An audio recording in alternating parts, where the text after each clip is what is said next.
22장 말씀을 가지고 두 번째 시간 내 아들 이삭을 번제로 드리라는 말씀을 생각하겠습니다. 22장 1절에서 10절까지 또 한번 우리가 같이 한 목소리로 읽겠습니다. 다 아시는 그런 말씀이지만은 혹시도 다시 읽으면 이 시간 하나님께서 그 말씀에 은혜를 주실 줄 믿습니다. 100번 읽었는데 100번 다 똑같은 은혜가 아니거든요. 그러니까 이 시간 우리가 읽으면서 이 말씀에서 하나님이 들려주시는 음성을 우리가 꼭 들으시기를 바랍니다. 한 목소리로 읽겠습니다. 그 일 후에 하나님이 아브라함을 시험하시려고 그를 부르시되 아브라함아 하시니 그가 가로되 내가 여기 있나이다. 여호와께서 가라사대 내 아들 내 사랑하는 독자 이삭을 데리고 모리아 땅으로 가서 내가 내게 지시하는 한 산 거기서 그를 번제로 드리라. 아브라함이 아침에 일찍이 일어나 나귀의 안장을 지우고 두 사환과 그 아들 이삭을 데리고 번제에 쓸 나무를 쪼개어가지고 떠나 하나님의 자기에게 지시하는 곳으로 가더니 제3일에 아브라함이 눈을 들어 그곳을 멀리 바라본지라. 이에 아브라함이 사환에게 이르되 너희는 나귀와 함께 여기서 기다리라. 내가 아이와 함께 저기 가서 경배하고 너희에게로 돌아오리라 하고 아브라함이 이에 번제나무를 취하여 그 아들 이삭에게 지우고 자기는 불과 칼을 손에 들고 두 사람이 동행하더니 이삭이 그 아비 아브라함에게 말하여 가로되 내 아버지여 하니 그가 가로되 내 아들아 내가 여기 있노라. 이삭이 가로되 불과 나무는 있거니와 번제한 어린 양은 어디 있나이까. 아브라함이 가로되 아들아 번제한 어린 양은 하나님이 자기를 위하여 친히 준비하시리라 하고 두 사람이 함께 나아가서 하나님이 그에게 지시하신 곳에 이른지라.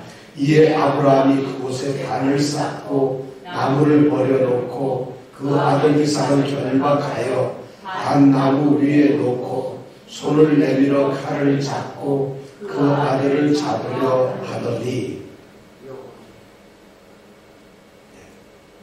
자, 아브라함이 손에 뭐를 들고 갔죠? 뭐를요? 뜨거운데 불로 어떻게 됩니까? 헛돌인가요? 옛날에 이 아브라함 시절에는 라이터가 있었을까 없었을까? 성냥이 있었을까 없었을까? 지금부터 4,000년이 넘는 전인 옛날이니까 성냥도 불도 없어. 그럼 불이 뭘까요? 그 당시에 사람들은 아마 돌을 부딪혀서 불을 내가지고 불이 생기면 그 불을 끄지 않고 계속 살려둬야 됩니다. 왜냐하면 오늘처럼 우리는 불을 꺼도 스위치만 올리면 전기불 들어오죠. 가스에 이제 틀기만 하면 불이 나오죠. 승용만 켜면 불이 나오는데 그 당시에는 그게 아니었을 거 아니겠어요. 그러니까 불을 구하는 것이 너무 힘들어요.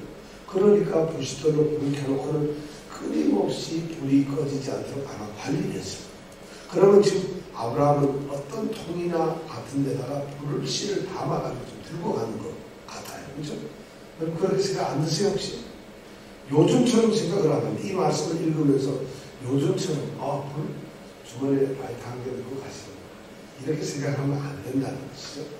자, 우리가 오늘 두 번째 이 내 아들 이삭을 번제로 드리라. 우리가 지난주에는 하나님의 시험에 대해서 말씀을 드렸어요. 하나님의 시험의 핵심적인 건 뭐냐면 하나님은 감당할 시험만을 주신다. 두 번째는 하나님은 감당할 사람에게 시험하신다. 두 가지를 우리가 말씀을 드렸어요. 그러니까 시험 받는 것은 하나님으로부터 인정을 받는 것이다. 내가 하나님이 시험을 하셔도 이길 수 있다고 하나님이 내 시험을 감당할 수 있다고 인정한 사람에게만 하나님이 시험을 하세요. 아브라함과 같은 거의 동시대의 사람이 욥이라는 사람, 대표적인 거 아니에요. 사탄이 욥을 갖다가 시험해서 욥이 하나님을 너무 잘 섬기니까 이 사탄이 말이죠. 하나님한테 갔어요. 하나님, 아버지, 이 이정근 집사님이라는 사람이 너무 하나님을 잘 섬겼는데 내가 좀 한번 시험을 해보겠습니다. 그러니까 그 욥을 시험하겠다고 사단이 하나님 앞에 졸라댔어요. 그러니까 하나님 오케이 한번 해봐라. 그 대신 그를 죽이지만 마라. 그래서 이 욥이 시험을 당하죠. 10명의 아들, 딸이 다 죽어요. 자기가 가지고 있던 전 재산이 다 없어져요. 그리고 자기 몸에 온 몸에 지금 막 등창 뭐 이상 과력으로 말하면 대상포진이 전체 그냥 막 배 대상포진하면 어떻습니까? 많이 아픕니까? 근데 전신의 대상포진이었어요. 그래서 완전히 벽돌로 그 당시에 요즘처럼 약이 있었겠어요. 뭐가 있어요. 그러니까 그런 고통 속에서 아내마저 저주를 하고 떠나버려요. 그런데 그 시험은 이 욥은 이길 수 있는 사람이었기 때문에 하나님이 그 사탄에게 시험 해보려고 해봐. 죽이지만 마라. 절대 나를 배반하지 않을 것이다. 저는 우리 성도들이 바로 그런 시험 당하는 사람이 되기를 원합니다. 하나님이 딱 인정을 해버리는 거예요. 그럼 우리 그런 거 있잖아요. 저 사람은 믿을만해. 그런 차원을 넘어서서 하나님이 이 사람은 내가 인정해주는 사람이야. 야, 그런 성도들이 뉴욕에 10명만 있다면 이 뉴욕은 달라져. 하나님이 인정하는 사람. 아니, 내 스스로 하나님이 인정하실 거야 하고 생각하는 거 말고 나는 아니라고 우겨대는데 하나님이 맞다고 하는 이런 사람. 그런 사람은 아마 뭘 해도 자신 있을 거예요. 바로 아브라함이 제가 보기엔 그런 사람이었던 것이었어요. 하나님께서 말이에요. 아브라함을 부르시고 40년 동안 아브라함이 하나님을 따라다니면서 하나님 말씀을 듣고 순종하고 하나님이 지시한 대로 잘 이행하는 그 아브라함을 보면서 한 40여 년 동안 너무 기쁘셨어요. 야, 아브라함 이제 장로서도 되겠구나. 대단하다. 40년 동안 넌 40여 년을 한 번도 배신 안 했구나. 이런 생각을 했는데 이제 아브라함의 나이가 노년이 되어서 죽을 날이 가까워지는 인생 말기가 되었어요. 그리고 하나님의 모든 약속이 다 성취된 것 같은 아들 이삭까지 100세에 죽었어요. 바로 그런 시점에서 하나님은 이 아브라함을 시험을 합니다. 이제 뭐 다 잘 들었는데 이제 남은 인생 얼마 되지도 않는데 그냥 복을 내려주시고 편안하게 살다 하나님이 불러가시면 될 텐데 하나님은 바로 그 순간에 시험을 하십니다. 이 시험은 결정적인 최종적인 시험이에요. 하나님께서 17장 1절에 보면은 내 앞에서 행하여 온전하라 하는 명령을 아브라함에 내렸는데 과연 이 아브라함이 온전한 사람인가 하는 것에 대한 시험을 지금 하시게 됩니다. 그러면서 그 시험의 내용이 뭐예요? 오늘 제목대로 내 아들 이삭을 번제로 바치다. 아브라함의 그 아들, 아브라함이 사랑하고 있는 외아들, 아브라함이 살아내서 어쩔 줄 모르는 약속을 받고 100세에 얻은 그 외아들 이삭을 태워서 번제, 제사, 제물로 바치라는 이런 명령을 하나님으로 받았습니다. 우리는 이런 시험에 대해서 하나님이 어떤 생각을 가지셨는가를 지난주에 생각했는데 오늘은 두 번째 시간이에요. 그럼 하나님이 그런 시험을 한다면은 이 아브라함은 어떻게 대응을 했을까요? 어떻게 반응을 했을까요?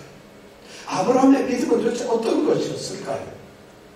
이것을 오늘 우리가 생각해 보려고 합니다. 그리고 다음 주 시간에는 하나님과 이삭은 그 하나님의 그 시험에 대해서 어떻게 하셨는가? 이걸 다음 주에 여러분들이 성경을 읽으면서 이삭은 뭘 했는가?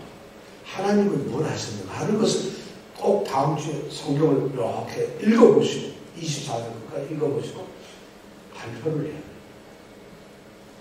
왜냐하면 성경을 똑같이 한글로 쓴 건데 읽어보고 이삭이 뭐 어땠구나, 하나님이 어땠구나 하는 이거 말 못할 사람 혹시 있으세요? 그거 못하시는 분 있어요? 예를 들어서 아브라함이 학교에 갔습니다. 이걸 보고 하나님이 무슨 말인지 모르겠는데 이런 건 없잖아요. 그럼 똑같이 다음 주에는 이삭은 어떻게 분명을 했습니다. 아브라함은 하나님은 그 아브라함과 이삭이 어떻게 했을까 하는 걸 한번 다음 주에 생각해 보겠습니다. 그럼 어떻게 생각할 것인가 그 비결을 제가 오늘 설교로 말씀드리겠습니다. 오늘 제가 드리는 말씀을 잘 들으시면서 이렇게 하라는 거로구나 꼭 기억하세요. 그러니까 오늘 안 들으면 다음 주에 물론 이렇게 될 수밖에 없어요. 그러니까 오늘 말씀을 잘 들으면 다음 주에 어떻게 해와야 된다는 걸 알 수 있어요. 자, 아브라함은 지금 하나님의 이 시련에 대해서 어떻게 대응할 것인가. 지금 아브라함에게 있어서 아브라함이 지금 이 당하고 있는 이 하나님의 입장에서 보면 시험이지만 아브라함에게 당한 것은 시련이고 고통입니다. 그 고통의 핵심이 뭔가 하면은 가만 들어보면 하나님께서는 아브라함과 언약을 맺으셨는데 그 언약의 가장 중요한 것이 뭐냐면 씨예요.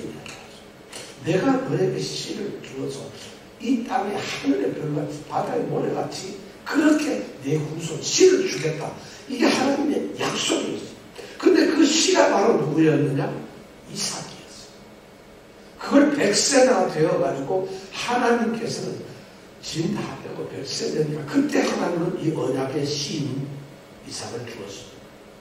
그러니까 이삭은 단순한 아브라함의 외아들, 사랑하는 아들 정도가 아닙니다. 그건 뭐냐면 하나님과의 약속, 언약의 증표고, 언약 물이고, 언약의 대상이고, 언약이 뭔가는 그것을 보여주는 살아있는 실제적인 증거물이에요. 이 이삭 자체가. 하나님이 약속을 하고 이삭을 내었기 때문에 아브라함은 이삭을 볼 때마다 무슨 생각을 하느냐면 하나님이 약속한 씨로구나. 하나님이 약속한 씨로구나. 이렇게 생각하지 않아요. 안동김씨 중에 애가 하나 태어났구나. 이게 아니라 이 아브라함의 생각에는 이삭을 볼 때마다 내가 100세에 애를 낳았어. 이런 것이 아니라 하나님이 하나 약속이라고 생각해요. 그러니 생각해보세요. 그런 얼마나 마음이 그렇겠어요. 그러므로 이삭을 번제로 드리라고 하는 것. 하나님이 이런 명령을 내렸을 때 이삭이 당하는 충격을 말할 수 없어요. 그 말은 아들을 바치고 아들을 죽인다는 그런 고통이 아닙니다. 하나님께서 자신과 맺었던 이 언약의 증표를 없애버리는, 그 언약을 깨버리는, 그 언약을 파괴시키고 아브라함과는 이제 더 이상 언약 관계가 되지 않는다. 내가 더 이상 너는 약속의 사람으로 너를 받지 않겠다. 근데 더 이상 내가 너와 했던 약속 내가 깨버리고 말겠다. 그럼 두려움도 있죠. 내가 뭘 잘못했나? 아니면 하나님께서 뭔가 또 잘못했었나? 왜 약속을 깰까? 아마 그런 것도 있겠지만 하나님과의 약속이 끼어진다는 것은 처음부터 하나님 약속 때문에 따라 나섰던 이 아브라함에게 있어서 그 언약의 대상인 이삭을 죽여서 바친다는 이 사실은 이제는 하나님과의 관계가 끝나면서 아무런 하나님의 사랑이나 하나님의 보호나 인도를 받을 수 없다는 완전한 하나님과의 추방이에요. 자기의 모든 것을 내쳐버리고 하나님이 자신을 버리겠다는 그런 말과도 사실 어떤 같은 거예요. 왜냐하면 그것이 약속의 최종적인 물건이었고 대상이었습니다. 그런 것을 지금 하나님께서는 아브라함에게 시험을 하신다는 것이죠. 저는 이 시험이 너무 좋다고 생각해요. 하나님 편에서 보면은 정말 그런 것 같아요. 어쩌면은 아브라함에게 가장 견디기 힘든 시험을 지금 던지고 있는 것이죠. 그러면서 이 시험은 어쩌면 아브라함에게 정말 이 친구가 진짜 믿음을 가지고 있는가, 진짜 하나님의 말에 순종을 하는가 하는 것을 확인할 수 있는 가장 최고, 가장 적절한 시험이 바로 그거 아니겠습니까? 예를 들어서 아브라함이 사람을 좀 죽게 한다든가, 수가 수천 마리가 죽었다든가, 종들이 한 4,000명이 갑자기 어느 날 죽었다든가, 그런 거하고 전혀 다른 차원이에요. 그러니까 어떻게 생각하면 하나님께서 아브라함을 시험할 수 있는 가장 어쩌면 온전한 맞춤 세트예요. 약속의 이삭을 점을 가지고 없애버려요. 그럼 그걸 지키면은 이 아브라함은 내 언약을 끝까지 지키는구나. 내 언약 때문에 살고 있는 사람이로구나. 이렇게 하나님은 인정할 수밖에 없어요. 그러니까 너무 중요한 지금 시험을 하고 있는 것이죠. 그런데 그 시험이 뭐냐면 우리 오늘 말씀 보면 22장 1절에 보면은 이렇게 돼 있어요. 그 일이 하나님이 아브라함을 시험하시려고 하나님이라는 말을 쓰는데 2절에 가면은 그 하나님께서 이름을 직접 바꿔가지고 여호와께서 가라사대 이렇게 합니다. 하나님이 아브라함을 시험하시려고 하나님이라는 표현을 이 저자가 쓰고 있다가 2절에 가서는 여호와께서 말씀하시대요. 여호와가 말씀. 왜 이렇게 바꿨어요? 하나님과 여호와는 엄청난 차이가 있는 말이에요. 우리는 하나님 여호와, 여호와 하나님 이렇게 쉽게 쓰지만은 하나님은 창조자, 전능하신 분, 그냥 신을 얘기하는 거예요. 하나님은 신입니다 할 때 하나님이에요. 근데 여호와라는 말은 그 신이신 하나님이 자신의 이름이에요. 이름이라는 것은 뭐냐면 언약을 체결할 때 우리가 이름 쓰고 사인하듯이 언약의 하나님이라고 하는 이런 뜻을 가지고 있거든요. 그러니까 지금 하나님이 2절에서 이삭을 번제로 드리라고 하면서 여호와께서 알아서 하다 이렇게 말을 할 때는 이게 무슨 말이냐? 언약 관계에 대한 문제를 깨겠다. 이 모두 하나님이 말하는 거고 여호와가 말하는 게 우리는 아무 차이도 아닌 것처럼 생각해요. 그러나 이게 이렇게 여러분 이해를 안 돼요. 사장님이 우리 장윤정 양에게 약속할 때, 야 사장이 내가 뭐 너한테 얘기 좀 할게 이렇게 말하는 거하고 사장 김요셉이 이름을 걸고 너에게 말하는 거 전혀 다른 거거든요. 사장이 얘기한다 그러면 아 이건 직분이나 직위를 걸고 하는 얘기지만 자신의 이름을 걸고 이야기를 할 때는 뭐예요? 이건 굉장한 거잖아요. 그렇죠? 바로 지금 하나님이 아브라함을 시험하실 때 하는 1절과 2절에 여호와께서 자신의 이름을 얘기하면 여호와께서 가라사대 하는 것과는 전적인 차이가 있습니다. 이런 말씀 벌써 이 1절, 2절을 읽으면서 우리는 이거 비범하고 좀 심상치 않은 뭔가 특별한 일이 벌어지고 있다는 것을 알 수가 있었죠. 벌써. 그죠? 몰랐나요? 알 수 있었죠. 자, 그렇게 했어요. 근데 지금 이런 내용을 가만히 아브라함이 1절하고 2절의 이 상황, 그 다음 절은 우리가 없다 생각하고 성경이 없어. 1절하고 2절만 생각한다면은 하나님 편에서 아브라함에게 나타나가지고 말하는 것은 시험하는 것이. 아브라함을 시험하는 거예요. 아브라함이 듣는지 안 듣는지, 아브라함의 믿음이 어떤지, 정말 아브라함을 테스트해보는 거예요. 하나님은 아브라함을 다 알고 계세요. 그리고 아브라함이 이 테스트에서 결과가 어떻게 될 것이라는 걸 하나님은 알고 계십니다. 그러니까 테스트하는 것이 하나님 입장에서. 그런데 1절, 2절까지밖에 성경이 없다면 아브라함의 입장에서는 뭘까요? 이건 테스트가 아닙니다. 실제 상황이에요. 실제 상황. 레알이야, 레알.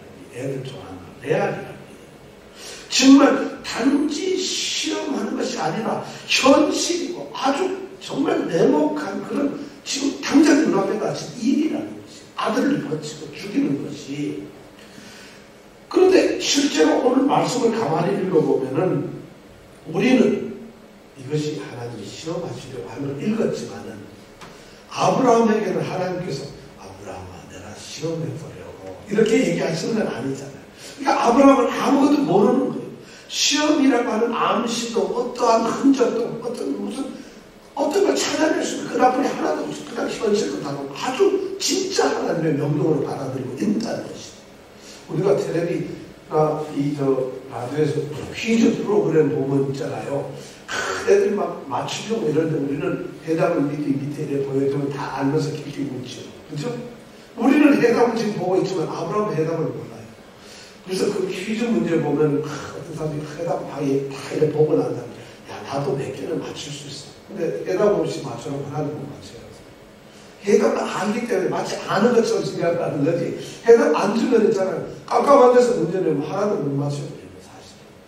바로 우리는 지금 해답을 보고 있어요. 하나님이 아브라함을 시험하시려고 하는 해답을 보지만 이 시험 앞에 쓴 아브라함은 아무것도 모르는 정말 엄청난 그 시험이에요.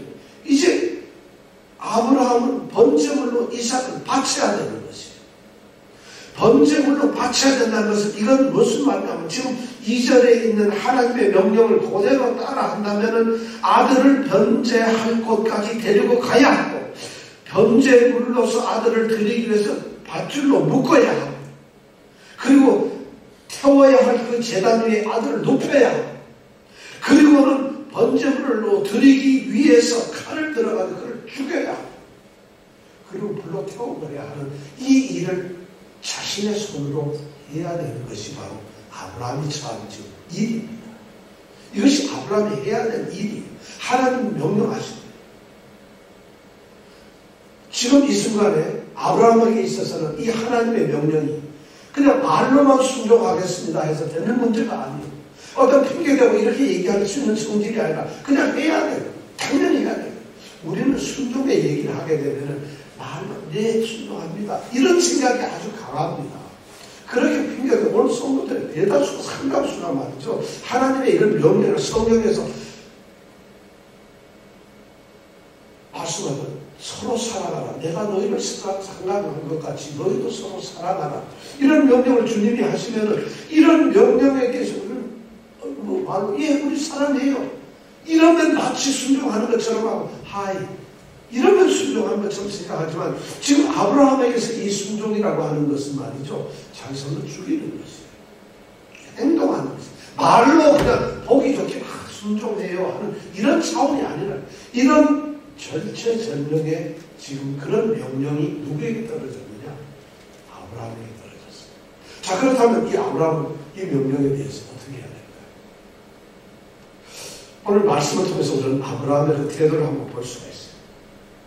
이렇게 엄중하고 이렇게 가혹하고 아주 이렇게 냉혹한 이런 현실 속에서 이 진짜 실제적인 하나님 명령 이 상황 하에서 아브라함은 어떤 행동을 취해야 할까요? 오늘 성경 말씀 우리가 2장 1절에서부터 10절까지 읽어봤습니다. 아브라함이 지금 그 명령을 순종하고 행하는 그 사건을 기록해놓은 내용을 우리가 읽어봤습니다. 성경을 가만히 읽어보면 오늘 우리가 읽은 성경이 지금 엄청난 사건임에도 불구하고 그 상황이나 배경을 성경은 아무것도 설명하지 않고 있습니다. 그리고 이 내용에 대해서 뭔가 애처롭다든가 뭐가 힘들다든가 하는 감상적이고 감정적인 표현을 하나도 쓰고 있지 않습니다. 그리고 우리로 하여금 이 성경 말씀을 읽으면서 어떤 정보나 어떤 무슨 특별한 암시를 우리에게 주지 않고 너무 담담하게 너무 어떻게 보면 너무 까칠하게 아주 그리고 어떻게 보면 너무 그냥 뼈만 딱 있는 것 가시처럼 아주 단순하게 이 아브라함의 순종 사실을 기록하고 있어요. 좀 이렇게 우리가 이런 것 마냥 하려면 작가가 이렇습니다. 아브라함은 가슴이 터져버릴 것 같은 고통 속에서 울부짖고 있어요. 오 하나님 어찌 이런 일을 나에게 아브라함 그의 운명은 어떻게 될 것인가. 우리가 같은다면 이렇게 써야 될 텐데 성경은 그런 말 하나도 안 써요. 아브라함의 감정, 이삭의 감정 이런 거 하나도 없어요. 그냥 담담하게 일어나는 일을 그냥 사건 순서대로 쓰고 갑니다. 그렇다면 이런 사건 속에서 우리는 무엇을 발견해야 할까요? 괜히 여기다가 엉뚱한 우리 감정을 넣고 우리 생각을 넣어가지고 이 말씀을 듣고 읽고 묵상하면서 이 사건을 부풀릴 것이 아니라 성경이 우리에게 지금 써놓고 있는 그 말씀 그대로만 우리가 받아들여야 한다는 것입니다. 그 얘기는 뭐냐면 성경 말씀에는 하나님께서 우리에게 하시고자 하는 들려주시고자 하는 말씀만을 기록해 놓고 있다는 것입니다. 여기에 더 이상 하나님은 이 내용, 이 말은 너희가 알아야 된다 하는 것을 여기에 기록을 하고 있습니다. 다시 말하면 아브라함이 했던 행동을 묘사하면서 기록하면서 너희들이 아브라함이 어떻게 행동했는가를 이대로 와야 한다는 것입니다.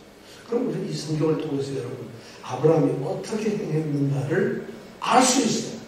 여러분 오늘 다 10절까지 읽으셨죠? 뭘 느끼셨어요? 아브라함이 뭘 어떻게 했어요? 이 순종을 빡세게 했다. 이런 거 말고 어떻게 했어요? 자, 우리 24년 어떻게 됐어요? 뭘 느꼈어요? 차곡차곡 그대로 사뿐사뿐 슬렁슬렁 여기서 여러분 이 말씀을 읽고 아브라함은 도대체 이런 정말 가혹한 이 명령 앞에서 그 하나님을 향해서 어떻게 순종을 했을까? 이것이 오늘 우리에게 들려주는 말씀이다. 믿는 것, 순종하는 것, 하나님의 말씀을 듣는 게 뭔가를 우리는 여기서 발견할 수가 있어요. 그래야 아브라함과 같은 아브라함은 우리와 같은 똑같은 뭘 가졌다? 성격과 그런 감정을 가진 사람이에요. 그럼 아브라함이 했다면 우리도 할 수가 있어요. 지금 그걸 얘기하는데 이 시간 여러분 이 엄중한 순간에 여러분들 딴 생각할 수 없겠죠. 자, 아브라함 도대체 어떻게 했을까?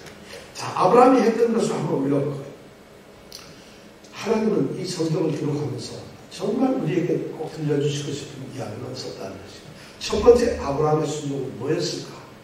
3절에 나오는 말씀이 3절 제일 처음에 보니까 아브라함이 아침에 일찍이 일어나 이 말이 있습니다. 아브라함이 새벽잠이 없어서 일찍 일어났을까요? 아니면 아브라함이 오늘 제사를 드려야 되니까 새벽에 일찍 일어나서 새벽 기도해야 되겠구나. 그래서 일찍 일어났을까요? 그럼 밤새 고민하고 걱정하다가 한잠 못 자서 아침 일찍 일어났을까요? 이 성경 말씀에 아침에 일찍 일어나 이 말은 너무 단순하고 아무런 의미도 없는 말처럼 들려요. 그러나 이 아침에 일찍 일어났다는 이 날이 언젠가 하나님의 명령을 지키기 위한 날이라는 거죠. 그렇다면 이 아침에 일찍 일어났다는 건 이건 아브라함의 의도적인 의식적인 스스로 행했던 이야기라는 이 말이 뭐냐면 아브라함은 하나님의 말씀을 들은 날, 하나님의 말씀을 듣고 난 후에 그 하나님의 말씀을 순종하고 그 하나님의 말씀을 따라하기 위해서 즉시 행동을 했다. 즉각적으로 행동을 했다. 좀 늦게 일어날 수도 있어요. 어쩌면 모리아에 있는 한 산에 가서 번제를 드리려 하는데 모리아 산 그러면 여기서 굉장히 먼 곳이 하루만 한 시간 만에 갈 수 있는 것이 아니에요. 그럼 그 번제 제물을 드리기 위해서 가기 위해서라면은 이 아브라함은 마음속으로 생각하면 거기까지 가려면 아침 일찍 일어나야 돼요. 아마 그렇게 해서 일찍 일어났을 거예요. 왜냐하면 그래야지 제사를 드릴 수가 있으니까. 그럼 아브라함이 아침에 일찍 일어났다는 것은 이건 아브라함의 의식적인 행동이에요. 단지 잠이 깨서 일어나는 것이 아니라 제사를 드리고 말씀을 순종하기 위해서 아침에 일찍 일어나는 것이다. 그 말은 다시 말하면 아브라함은 하나님의 말씀을 듣고 명령에 즉시 신속하게 명령에 순종했다는 것이죠. 굉장히 중요한 말이죠. 우리 같으면 아브라함이 이유를 물을 수도 있어요. 밤새 고민하면서 하나님께 대들려는 핑계구실을 찾을 수도 있었을 것이죠. 어쨌든 밤새 기다리면서 혹시 하나님이 이 명령을 취소하지는 않을까, 또는 좀 살짝 바꿔가지고 소로 들려라 이렇게 할지는 않을까. 아브라함은 밤새 생각하면서 어쩌면 우리가 아침에 개길 수도 있어요. 충분히 우리가 할 수 있는 일이 아니에요. 우리는 하나님의 말씀을 듣고 성경 말씀에 내가 너희를 사랑한 것까지 너희도 서로 사랑하라면은 우리는 좀 개기고 이런 정도 사랑, 오늘 내가 몸이 피곤하니까 이럴 수 있어요. 그런데 아브라함은 하나님의 말씀을 듣는 즉시 아침에 일찍 일어난다는 것이 아브라함 순종의 가장 최고가 뭐냐면 즉각적인 순종.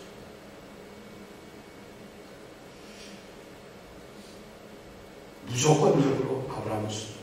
아브라함은 그럼 이번에만 그랬느냐? 그렇지 않아요. 21장 14절에 가면 아브라함이 하나님께서 하갈과 이스마엘을 내어 쫓으라고 하는 말씀을 해요. 왜냐하면 사라가 막 싫어하니까 내어 쫓아라. 사라 말대로 내어 쫓아버려. 그 말을 들은 아브라함이 21장 14절에 보면은 21절에 똑같이 14절에 보면 아브라함이 아침에 일찍이 일어나. 아브라함은 그렇게 하나님 말씀 어떠다? 즉시한다. 여러분 즉시하기 바랍니다. 즉시.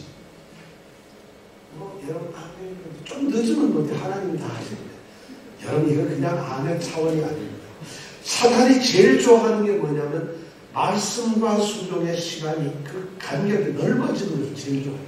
왜냐하면 그 시간은 사단의 시간. 사탄이 가장 장악할 수 있는 시간은 하나님이 말씀하는 순간에는 어떻게 할 수가 없어요. 우리가 순종하는 순간에는 어떻게 할 수가 없어요. 근데 말씀이 떨어지고 순종 가기까지 그 사이의 시간, 이것이 사탄이 지배하는 시간. 그 시간이 길면 길수록 어떻게 되겠어요? 사탄이 우리를 다스려요. 그럼 우리가 헤지테이트 돼요. 괜히 망설이게 돼요. 다른 생각을 하게 돼요. 우리가 핑계댈 생각합니다. 하나님께 교회를 하는 것도 그래요.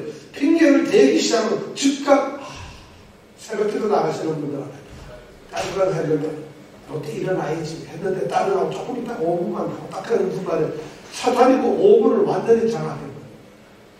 오늘 저녁 예배 꼭 가야 되는데 8시 반이지. 그러면 5분이면 가니까 25분에 출발해야지. 아니야, 좀 빨리 달면 26분에 가는데. 이러면 절대 30분만 됩니다. 사단의 유혹의 시간이 바로 그렇다고. 바로 그 순간에 사단은 함정을 파고 있어요. 거기다 덫을 놓고 있어요. 우리가 그런 경험 많이 해봤잖아요. 이것이 참 중요한 거죠. 하나님 말씀 앞에서 머뭇거리지 마십시오. 하나님 말씀에 순종하기 위해서 꿈을 대지 마세요. 이유 대지 마세요. 핑계 대지 마세요. 어떻게 하나님 앞에서 설명을 하려고 하지 마세요. 하나님은 모든 걸 알고 계세요. 하나님은 감당할 시험을 감당할 사람에게 주셨으니까 하나님의 말씀은 무거운 것이 아니니까 우리가 지킬 수 있고 지킬 수 있는 하나님의 자녀들에게 주신 말씀이라는 거예요. 꿈을 대지 마세요. 즉시 하나님 명령에 순종하시기 바랍니다. 이것이 첫 번째. 두 번째 아브라함의 순종의 특징은 뭘까요? 3절에 또 나와 있는 말씀이에요. 3절 말씀에 이렇게 보면은 이렇게 되어 있어요. 아침에 일찍 일어나서 그 다음에 나귀 위에 안장을 지고 두 사환과 그 아들 이삭을 데리고 번제에서 나무를 쪼개가지고 떠났다. 이렇게 되어 있어요. 자, 아브라함은 지금 하나님의 말씀을 명령을 들었어요. 명령을 들었던 내용은 뭐냐면 내 아들 이삭을 번제로 드리라는 말씀이었어요. 자, 아들을 번제에 드린다면은 아들만 끌고 가면 될까요? 우리는 단순히 그렇게 생각할 수가 있습니다. 지금 아브라함은 굉장히 세심하고 아주 철저하게 준비된 순종을 하고 있어요. 너무 중요합니다, 여러분. 하나님의 말씀, 하나님의 명령이 내 아들 이삭을 번제로 드리라 하는 이 말씀을 듣고는 그 말씀을 듣는 순간에 그는 그 말씀대로 행하기 위해서 철저하게 준비를 하고 있다. 그 말씀대로 행하기 위해서 아주 세심하게 하고 있다는 것이죠. 자, 여러분, 뭐가 이 제사를 드리러, 번제를 드리러 갈 때 뭐가 필요한가? 뭐가 중요한가? 뭐가 지금 급한가? 뭐 어떤 일을 내가 해야지 이 제사 하나님의 번제를 정말 하나님께 온전하게 드릴 수 있는가 하는 것을 그 순종에 가장 우선적으로 지금 아브라함은 생각을 하고 있습니다. 어떤 사람들은 이런 얘기를 합니다. 자, 여기에 보면은 우선 제사를 지내 번제를 드려가기 위해서 나귀를 태우고 끌고 가야죠. 왜냐하면 모리아산이 먼데니까 끌고 들어가야죠. 그 다음에 혹시 가다가 무거운 짐도 들어야 되고 하니까 사환 둘을 데려가는 게 맞을 것 같아요. 그 다음에 모리아산에는 뭐 어떤 사람들은 나무가 없다 그러는데 뭐 없게 하겠습니다만 번제 쓸 나무까지 그냥 들고 가는 게 아니라 그걸 또 쪼개가지고 3절에 보면 쪼개가지고 들고 가요. 왜냐면 가서 또 도끼를 또 들고 갈 필요가 없죠. 쪼개가면 그냥 가면 안 되니까. 그럼 그렇게까지 해가지고 준비를 하고 간다는 거죠.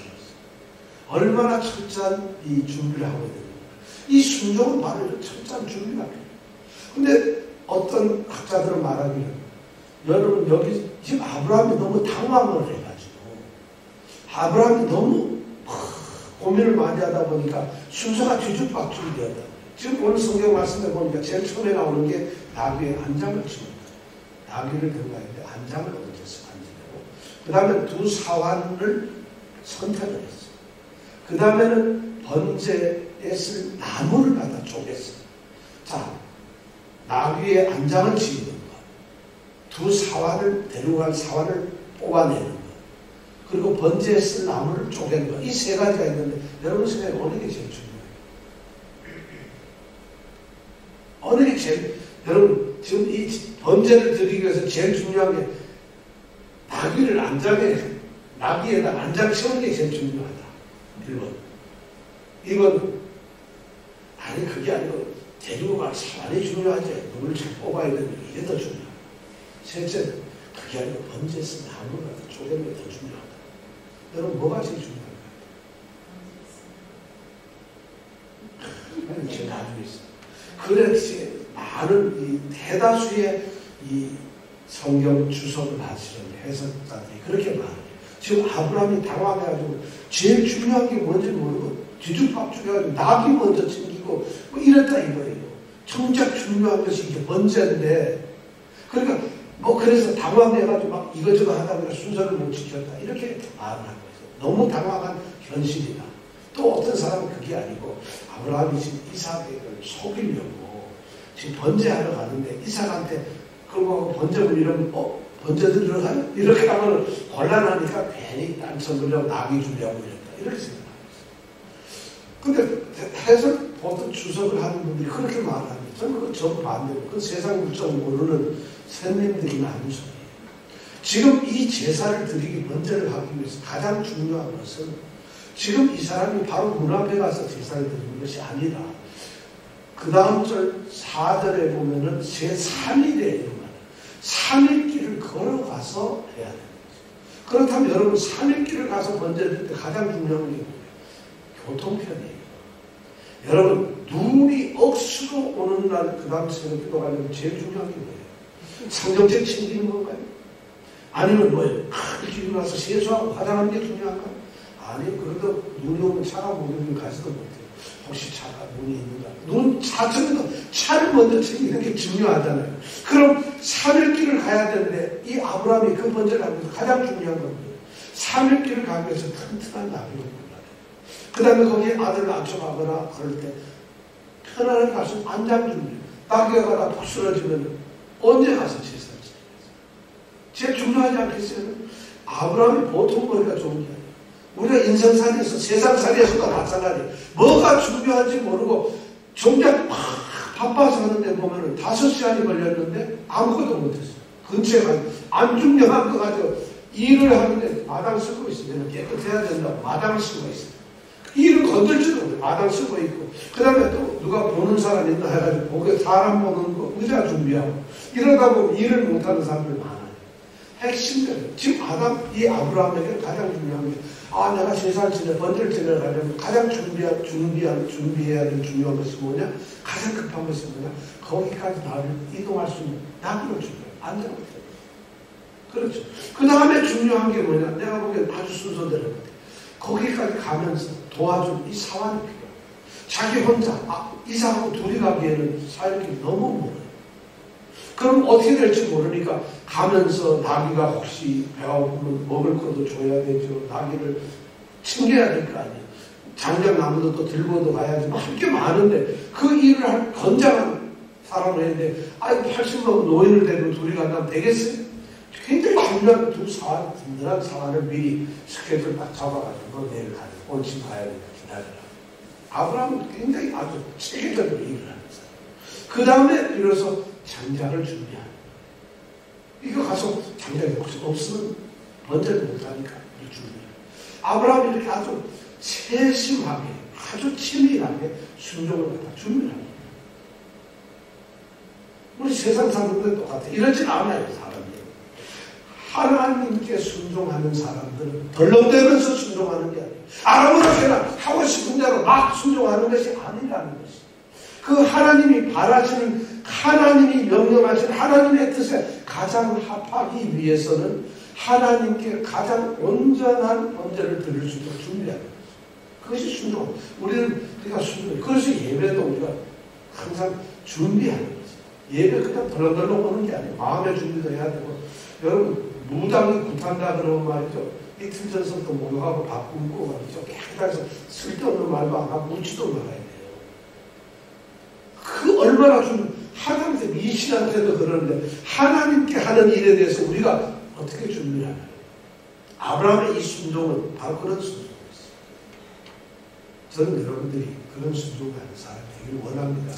여러분 형식이 그러라는 게 아니라 그 하나님의 명령에 온전하게 순종하기 위한 그런 마음의 준비가 굉장히 필요하다. 철저한 준비된 순종, 세밀한 순종이었어요. 아까 처음엔 신속한 즉각적인 순종, 이번에는 준비된 순종입니다. 자, 세 번째는 어떤 것이냐? 3절하고 4절을 우리 한번 같이 읽어보겠습니다. 3절, 4절 시작. 아브라함이 아침에 일어나 나귀의 안장을 씌우고 두 사람과 그 아비사를 데리고 번제의 나무를 쪼개어 가지고 떠나 하나님의 자기에게 지시하는 곳으로 가더니 제3일에 아브라함이 눈을 들어 그곳을 멀리 바라본지라. 지금 아브라함이 하나님으로부터 받은 명령, 그 번제를 드려야 할 곳은 모리아라고 하는 것이에요. 모리아 땅으로 가는 것입니다. 근데 오늘 말씀해 보니까 하나님이 지시하는 곳으로 가는데 3일째 아침에 일찍 일어나서 그 모든 것을 준비하고 3일이 되어가지고 3일 동안 걸어가가지고 3일째 되는 날, 그것도 도착한 것도 아니고 멀리 바라봤어요. 그랬더니 거기 뭐가 있어요? 멀리에 뭐가 보이죠? 그 모리아 그곳을 바라볼 수가 있었다. 3일이나 걸렸어요. 모리아까지. 지금 아브라함은 어디 살고 있죠? 퀸즈에 살고 있나요? 어디 살고 있어요? 아브라함 지금 어디 살고 있죠? 이병석 집사님, 아브라함 지금 어디 살고 있죠? 뉴저지? 예루살렘? 부엘세바에 살고 있어요. 우리가 21절에서 우리가 들었잖아요. 아비멜렉과 뭘 했다 했죠? 우물에 취약을 얘기했잖아요. 조약을 맺고 그것을 이름을 뭐라 한다? 부엘세바라 했죠. 지금 부엘세바에 살고 있어요. 부엘세바는 단에서부터 뭐예요? 다시 단에서부터 부엘세바가 그러니까 어디에 있다는 얘기예요? 제일 남쪽에 있다는 얘기죠. 그럼 이 모리아산까지 올라가 모리아산은 예루살렘 그 부근의 산을 모리아산이라고 하는데 거기까지 가려면 한 80km, 한 50마일을 가야 돼요. 그러면 4명이서 나귀까지 끌고 짐까지 지고 가려면 3일 동안 걸어갔다는 거죠. 그러니까 사실 이게 가까운 거리가 아니에요. 하나님이 이 시험을 하시는 것도 이왕 아들 먼저 좀 후딱 해가지고 집 앞에다가 빨리 단 하나 만들고 거기다가 막걸리 넣고 이삭을 먼저 넣더니 하고 갖다 할 텐데 하나님 취향이 참 독특하십니다. 그냥 그 번제를 모리아로까지 가라는 거예요. 그럼 아브라함은 모리아 산이 어디 있다는 걸 알지. 모르는데 내비게이션 가지고 가는 것도 아니고 그죠. 왜냐하면 아브라함은 이미 베델이며 모두 또 소돔 고모라 그 문제를 해결하고 북방국의 연합군하고 싸우고 난 다음에 예루살렘하고 살렘하고 만난 적도 있어요. 그러니까 벌써 이 내용 모든 걸 다 아는 거예요. 자, 그런데 그 하나님의 명령은 3일 거리를 걸어가야 되는 그렇게 먼 곳에 가서 번제를 드리는 것이죠. 이것이 하나님께서 지금 시험을 하셔서 또한 아주 핵심입니다. 하나님의 시험을 가만히 보면 힘든 아들 맞지. 이러는 거예요. 근데 이번에 거리가 멀기 때문에 귀찮아서 안 간다. 이런 차원이 아니에요. 이건 뭐냐면 여러분 3일 동안 내가 가야 합니다. 먼 길을 가면서 3일 동안 갔다가 하룻밤 자요. 어쩌면 들판에서 야곱이 돌백 메고 자듯이 내서 잡니다. 또 그 다음날 일어나가지고 걸어갔다가 또 들판에서 자야 돼요. 밤안 잘 수는 없어요. 그럼 들판에서 자면서 나귀는 저기서 매여있지. 해는 저물지. 이 베들레헴 가까이 오면 예루살렘 거의 다 왔습니다. 그 하늘 이렇게 보면 베들레헴의 하늘은 큰 별도 없습니다. 얼마나 이 가운데. 그런데 아들을 이렇게 보면 별 생각이 나는 거예요. 이 3일의 시간을 먼 거리를 하나님이 주신 이유는 내가 지금 이 순종하고 있는 이 일이 그냥 단순하게 해야 될 것이 아니라 정말 흔들리거나 변함없이 확고한 너의 그 흔들림 없는 그런 마음을 하나님은 원하고 계십니다. 우리는 그렇잖아요. 자, 이 길을 가면서 말이죠. 하나님의 말씀을 만약 아브라함이 순종을 정말 하려고 한다면 참아야 돼. 3일 길을 가면서 흔들릴 수 있잖아요. 갈등도 있을 수 있잖아요. 그러면서 그 결심이 잘못될 수 있고. 그렇지만 분명하고 뚜렷한 이 하나님 말씀에 순종을 해야 되겠구나 하는 마음이 있어야만 3일 길을 갈 수 있어요. 그리고 그 3일 동안에 일어나는 갈등이나 나의 마음의 의구심 같은 걸 없앨 수가 있다. 어쩌면 중간에 가다가 포기할 수도 있는 유혹이 있어요. 어쩌면 다른 길로 또 새 길로 빠질 수도 있고, 어쩌면 적당하다. 모리아까지 너무 머니 하나님 여기서 그냥 하겠습니다. 이럴 수도 있는 거예요. 여러 가지 이유 상황이 생길 수가 있지만 하나님은 이 길을 순종으로 가고 원하고 계십니다. 그런데 이 아브라함이 바로 그것을 하고 그리고 무럭히 다른 길로 가지 않습니다. 저는 이 3일 길을 인생에서 이 3일 길 제대로 걷는 사람 다 성공합니다. 아브라함이 이 3일 길을 아들하고 둘이 걷는 그 장면을 한번 생각해보세요. 우리 이병택 집사님이 제임스하고 3일을 갔다가 걸어간다고 생각해요.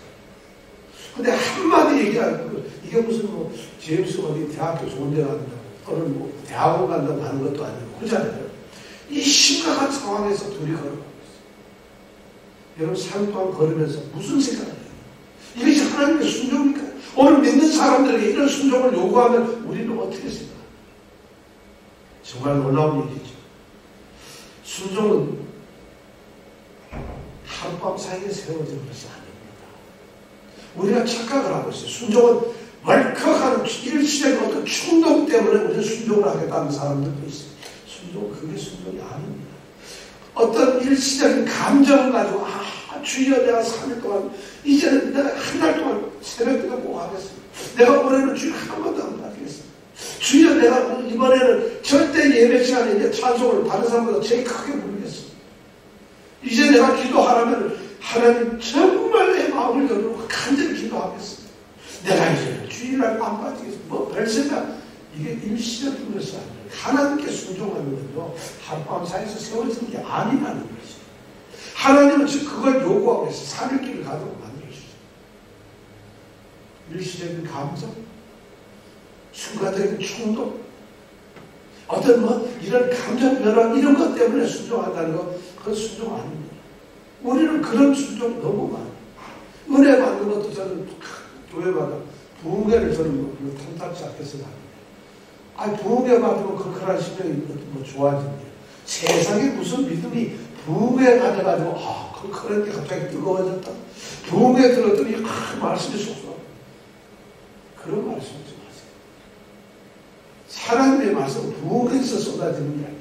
성령의 역사는 부흥회에서 나오는 게 아니라는 거예요.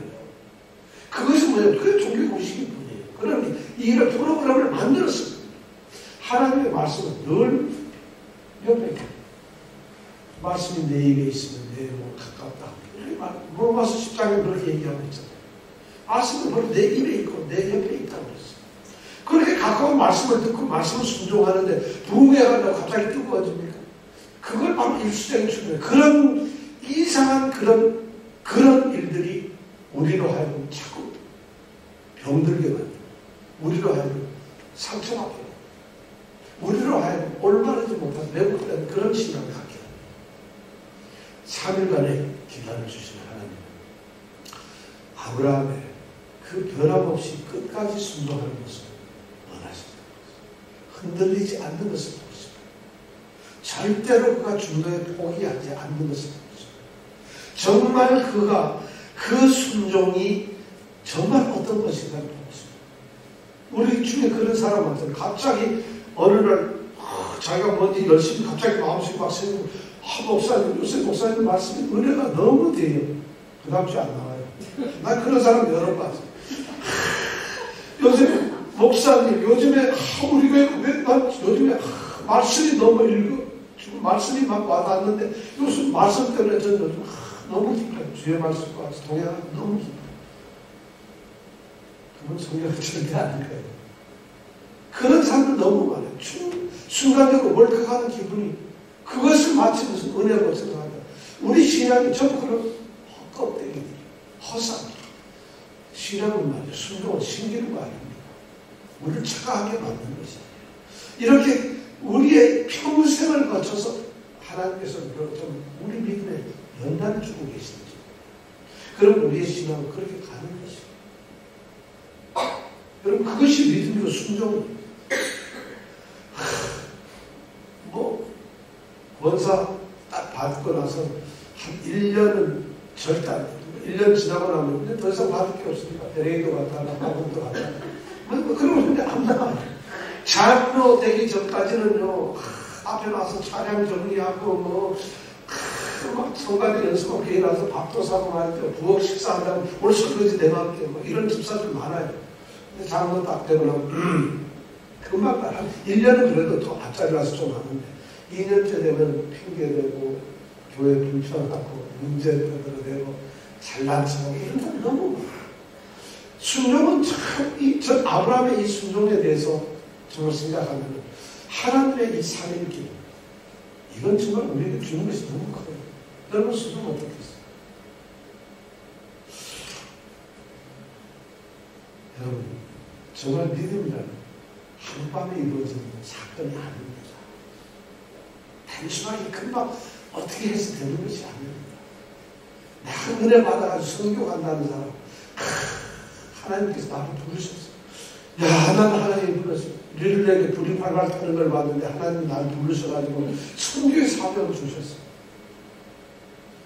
선교도 돈이 있고 다 기분 좋을 때는 하는데 한 번씩 하다 보니까 야, 이거 몸은 아프고 되지 않을까?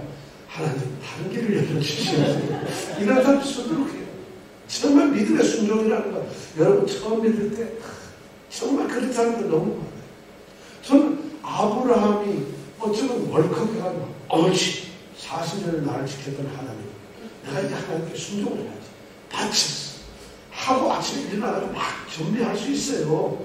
그리고 막 나기 준비하고 막 하고 전부 다 내가 누구야? 하나님이 약속을 하시면 아들도 주시는데 하고 막 준비할 수 있어. 그게 하루 지나고 이틀 지나고 사흘 지나고 이 3일은 굉장히 의미 있는 시간이에요. 쉽지 않아요. 여러분들 어떠세요? 여러분들 믿음 어떠세요? 여러분들의 순종은 어떠세요? 이 3일 거리에서 여러분 얼마나 많은 일이 있었을 수 있겠어요? 그가 순종하지 못하도록 회방하고 방해하고 마음속에 일어나는 것, 환경에서 일어나는 것. 어떤 나비 새끼가 가만히 가다 가면 쭉 앉을 수도 있는 거 별일이 다 있을 거예요. 우리는 모르지만 우리 인생살이에서 보면은 우리가 신앙생활 평생 해나가는데 얼마나 많은 일이 있겠어요. 그 모든 일을 견뎌내고 이겨가는 것이 신앙이에요. 아브라함의 순종이 바로 이거예요. 바로 이러한 것을 기록하고 있다는 거예요. 그 뒤에 좀 몇 가지가 있는데 시간이 너무 지났어요. 다음 주에 둘이 컨티뉴를 합니다. 바로 아브라함의 순종이 이런 몇 가지 앞으로 세 개, 네 개 더 해야 돼요. 이 말씀 다음 주일에 화요일날 아브라함, 오늘 제가 말씀을 읽으면서 아브라함의 순종이 어떤 거라는 것을 얘기를 하고 있잖아요. 그럼 여러분들이 오늘 말씀을 읽으면서 아브라함의 이 순종에 대해서 아브라함의 순종의 특징 세 가지만 여기서 찾아보시기를 바랍니다. 말씀입니다. 지금 여러분 아침에 일찍 일어나 이 말 모르는 사람 없잖아요. 그렇죠? 몰랐어요 그만? 근데 그 말씀이 전혀 다르게 해석이 될 수가 있잖아요.